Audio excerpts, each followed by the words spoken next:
Second షెడ్యూల్కి ముగ్గురు ఏడీలు వెళ్తుంటే మధ్యలో బండి ఆగిపోయింది. అసలు ఏమైందంటే ఫస్ట్ షెడ్యూల్ 1 వీక్ జరిగింది కదండి, ఫుల్ టైర్డ్ అయ్యా. ఇంకా వేడి నీళ్ళు ఒక 10 నిమిషాలు కాలు పెట్టి ప్రశాంతంగా పడుకున్నా. సెకండ్ షెడ్యూల్ 1 వీక్ తర్వాత జరిగింది. ఎర్లీ మార్నింగ్ లేచి రెడీ అయ్యి ర్యాపిడో బుక్ చేసి ఈ లోపు ఎప్పటిలాగే నైట్ నానబెట్టిన బాదం పప్పు తిని సియా సీడ్స్ తాగి ఆఫీస్కి వెళ్ళి దేవుడికి దండం పెట్టుకొని ఈ షెడ్యూల్ కూడా బాగా జరగాలని కోరుకున్నాను. షూటింగ్ లొకేషన్ కి లగేజ్ అంతా ఆటోలో తీసుకెళ్ళాం. లగేజ్ దింపేటప్పుడు నా గోర్ బ్రేక్ అయిందండి.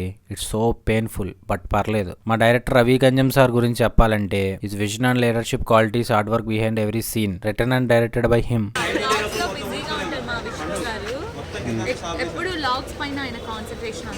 ఇంకా పబ్బులో కూడా చిన్న సీన్ ఉంటే చేసుకొని మెయిన్ మన యాక్టర్లు కుమ్మేశారండి.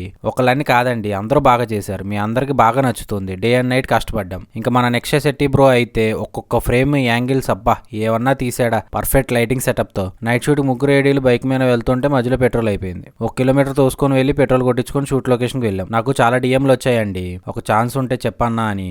కొంతమంది ఆన్లైన్ లో ఫేక్ ఆడిషన్స్ కి మెసేజ్ చేసి మీ క్యారెక్టర్ ఉంది ఎంత పే చేయమంటే చేశారంట. దీని మీద ఒక అవేర్నెస్ వీడియో చేద్దాం అనుకుంటున్నా అండి, ఏమంటారు?